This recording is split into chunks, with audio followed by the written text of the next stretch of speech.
भारतीय जवान चंदू चव्हाण, भारतातला आजकाल ज्याच्याकडे मोबाईल असेल त्या मोबाईलवर या भारतातल्या प्रत्येक नागरिकांना हा जवान माहीत झालाय।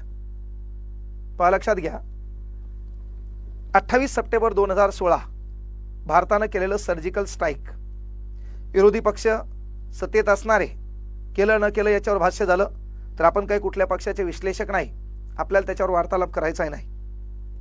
मुख्य गोष्ट 29 सप्टेंबर 2016 दुसरा दिवस अनावधानानं आपल्या भारतमातेचा सुपुत्र चंदू चव्हाण सीमारेषा ओलांडतो आणि पाकिस्तान हद्दीमध्ये जातो। पाकिस्तानचे सैनिक त्याला पकडतात आणि तो 3 महिने 21 दिवस पाकिस्तान सैनिकांच्या कैदेत राहतो। आता तो पाकिस्तानला गेलाय तर कोणी मरण यातनेत जाईल का बाबा? बिनाकामी मरण मागल का? मग त्या ठिकाणी गेल्यावर तिथं काय पंचपक्वान आहे का? चंदू चव्हाणची तिथं नातेवाईक आहेत, त्याला बळत जावं वाटलं आहे ना? पण त्या ठिकाणी गेल्यावर त्याला 3 महिने 21 दिवस त्याच्या हातावर नाही त्या प्रकारचे इंजेक्शन देण्यात आले। त्याच्या डोळ्यावर नेहमी पट्टी असायची। त्याला जो तो यायचा तो सैनिक तिकडला शिवीगाळ करायचा, ज्या शिवा आपण ऐकल्या नाही त्या त्याला ऐकावं लागत होत्या।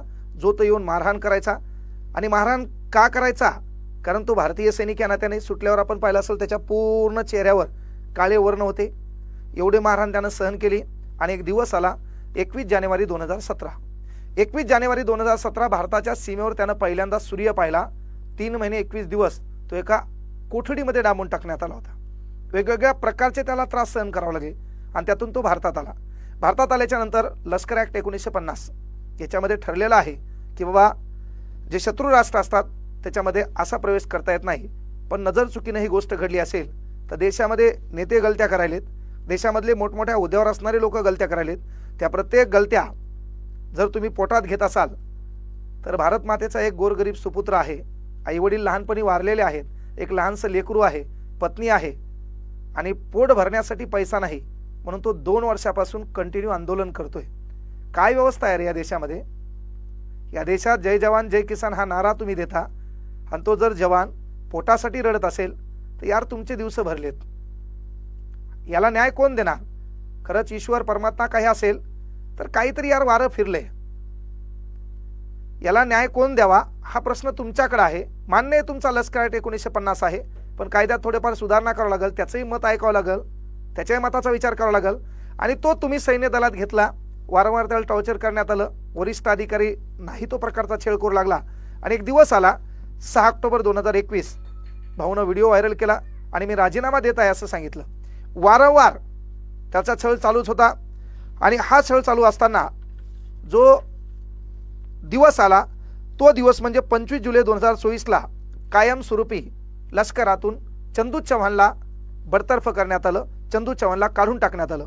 मग त्या ठिकाणचे जे अधिकारी होते त्या अधिकाऱ्यांनी याच्यावर 5 प्रकारचे गुन्हे नोंदित केले की बाबा हा सांगितलं त्याने की बाबा 3 ऑक्टोबर 2019ला हा सुट्टी न घेता बाहेर पडला होता, हा एकदा नशेत सापडला, त्यानंतर यानं जळगाव धुळेमध्ये लोकसभेच्या प्रचारात हा दिसून आला होता, त्यानंतर ह्या वारंवार शिस्तीचं उल्लंघन करायचा आणि हा संधी देऊन देखील सुधारणा यानं केली नाही।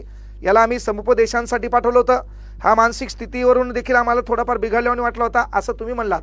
प्रत्येकच वरिष्ठ अधिकारी चांगला असतो असं नाही, 10-20% चांगले असतात, काही वाईट बी असतात। आणि आतापर्यंत पाहिलं असेल मोठा अधिकारी म्हणजे कनिष्ठ अधिकाऱ्याने कोणताही माल पकडो काही हो, नाव कोणाचं होणार? वरिष्ठांचं होणार। काही कुटाणा झाला की हे फसवणार कोणाला? कनिष्ठाला।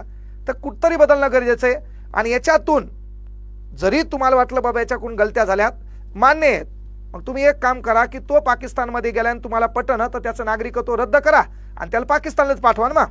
जर तुम्हाला त्याच्या पेन्शन बद्दल ताण नसेल, तुम्हाला त्याच्या लेकराबाळाच्या भविष्याबद्दल टेन्शन नसेल तर मग पाठवून द्या त्याला। अरे या देशामध्ये वर्धमान आले होते, 5-6 मेडल होते, इथं तुम्ही जंगी स्वागत केलं का नाही? त्यांचं स्वागत करून त्याला पद दिलं का नाही? भारतीय जाऊ द्या, ते तरी आपले भारतीय नागरिक होते, भारताचा एक सैनिक होता, हे हवाई कमांडंट होता, मान्य आहे। पण आपल्या इथं पाकिस्तानमधून आहे ना त्या कोणता गेम आहे ते पबजीवर लव होतं एकाला, त्याचं नाव आहे सचिन, बंबाड गालं बसलेले आदलीवर गहू बसतात त्याच्या गालात आणि त्याला लव होतंय सीमा हैदर, डडंग टटंग 5-6 लेकरं तिच्यासोबत याला लव होतंय आणि ती भारतात येते। भारतात आल्यावर तुम्ही तिला नागरिकत्व देता, ती या ठिकाणाहून रील काढते, या ठिकाणी तिचं यूट्यूब चॅनल आहे, तिचे लाखो करोडो फॉलोअर आहेत, तिला इथं पैसा भेटतो, तिचा नंगाना चालू आहे, डड्डांग टट्टांग मोकार ती नाचायली, तिला पाहणारा आपला भारतीय, तिला चांगला कमेंट करायला, भाभी म्हणायलाय, मग ते तुम्हाला चालतंय। मग अनावधानाने एखादा जवान जर वाटला असेल, चुकला असेल सीमारेषा, तर त्यानं भारतात 11 वर्ष सेवा केली, त्या सेवेचं काय? त्या सेवेचा मोबदला कुठं? त्यानं न्याय मागायचा कोणाला? त्याच्या लेकराचा प्रश्न मिटवायचा कोणा? त्याच्या बायकोला खाण्यापिण्याचा प्रश्न मिटवायचा कोणा? त्यानंही स्वप्न पाहिले असतील ना की माझा बाबा 35 वर्षाचा कालखंड संपलाय, 15 वर्ष मी सेवा दिली आणि 35 वर्षात पदार्पण केल्यावर मला गावाकडे जायचंय, मला गावाकडे घर बांधायचे। त्याच्या स्वप्नाचं काय? 12 लाखाचं कर्ज त्याच्यावर आहे, अनेक बँकेचे हप्ते, त्याच्या नोटिसा येऊन पडल्या, राहायला घर त्याला नाहीये, लहानपणी आई वडील वारलेले आहेत, अरे त्यांना न्याय मागायचा कोणाला? आणि या देशात मग जय जवान जय किसान म्हणल्यानं होतंय का? तर कुठल्याही जवानाच्या डोळ्यामध्ये आसू येत असतील तर कुठंतरी ही व्यवस्था बदलणं काळाची गरज आहे। न्यायव्यवस्था ही रंगीन झालेली आहे। या न्यायव्यवस्थेला विनंती आहे, सन्माननीय भारताचे पंतप्रधान साहेब, तुम्ही याच्यात लक्ष घाला। महाराष्ट्राचे मुख्यमंत्री फडणवीस साहेब, एक महाराष्ट्रात राहणारा रहिवासी आणि भारतीय जवान म्हणून चंदू चव्हाणला योग्य न्याय द्या, गरज आहे सध्या। त्याचं दुःखच पाहून घ्या, त्याचं बोलणं पहा, त्याला तुम्ही हाकलून लावले, तो एक जवान होता, 11 वर्ष त्यानं हातात रायफल घेऊन या या मातेचं रक्षण त्यानं केलेलं आहे। त्या रक्षणाचा मोबदला म्हणून तुम्हाला त्याच्या खाण्यापिण्याचा प्रश्न मिटवावा लागेल। माझं बोलणं झालं, आयुष्यपट डोळ्यात पाणी आलं, त्याच्यासोबत बोलणं झालं, आयुष्यपट डोळ्यात पाणी आलं की त्याची वेदना खरंच काय आहे। अरे त्याला 200-300 रुपये घेऊन मुंबईच्या आझाद मैदानावर आंदोलनाला जाण्यासाठी घ्यावं लागत असतील तर ही देशाची अवस्था काय? आणि तुमच्या कोणीकडे किती फंड पडाले, तुमचे लफडे कोणीकडे किती आहेत हे तुम्हाला कळणं, आणि त्या एका जवानाला आंदोलनाला जाण्यासाठी कोणाकडून 300-400 रुपये उसने घ्यावं लागत असतील तर साला वेळ वाईट आहे। म्हणून मी त्याच्यासोबत बोलल्यावर मी सांगितलं की बाबा तुम्ही इकडे या, चंदू भाऊ इकडे या, ताण घेऊ नका, आर्थिक मदत जेवढी आमच्याकडून होईल तेवढी आम्ही करणार, आणि तुमच्यासाठी सदैव एक भाऊ म्हणून तुम्ही देशासाठी जे 11 वर्षे काम केले त्याचा मोबदला म्हणून, मान्य आहे तुमचं थोडंफार चुकलं असेल तुमच्या अधिकाऱ्याला तुम्हाला माहीत, पण त्याचा मोबदला म्हणून तुम्हाला लष्कर दलातून काढून टाकलं, तोही निर्णय त्या कायद्यामध्ये बसत असेल तर ती गोष्ट आम्हाला मान्य आहे। पण एक जवान म्हणून त्याच्या अंगात हे कपडे आहेत, आणि हे कपडे असलेल्या जवानाला जर खाण्यापिण्यासाठी आंदोलन करावं लागत असेल, त्या जवानाला पेन्शनसाठी आंदोलन करावं लागत असेल, आपल्या लेकरासाठी आंदोलन करावं लागत असेल, तर मग देशाची व्यवस्था कुठतरी बदलणं काळाची गरज आहे। म्हणून त्यासाठी एक भारतीय जवान म्हणून ज्या माणसानं 11 वर्ष या देशसेवेसाठी खर्च केलेत, तर भारतीय नागरिक या नात्यानं आम्ही तुमच्यासोबत सदैव उभे आहोत। कुठल्या आंदोलनात असो, कुठले असो, आर्थिकतेनं देखील आम्ही तुमच्या सोबत असो, हा शब्द या ठिकाणी द्यालोय। लवकर परभणीकडे या, नक्कीच। आतापर्यंत तुमची अवहेलना झाली, तुम्हाला मान सन्मान भेटला नसेल, पण तो मान सन्मान आम्ही मिळवून देण्याचं काम करू। तुमची वेदना, कारण ज्या माणसाच्या संपर्कात गेल्याशिवाय त्या माणसाचं खरं रूप कळत नसते, ते बोलण्याहून पाहिले।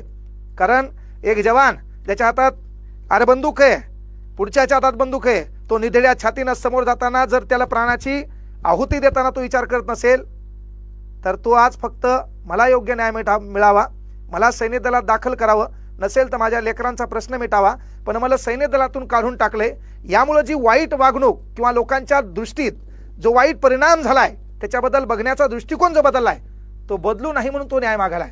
भारत सरकारला, सन्माननीय मंत्री महोदयांना विनंती आहे की त्याला योग्य तो न्याय मिळावा आणि भारतीय जवानांचा सन्मान या देशात व्हावा, एवढीच तुमच्याकडून अपेक्षा करतो। चंदू भाऊ सदैव तुमच्या सोबत असेल, हा शब्द इथून द्यालो। जय हिंद, जय महाराष्ट्र।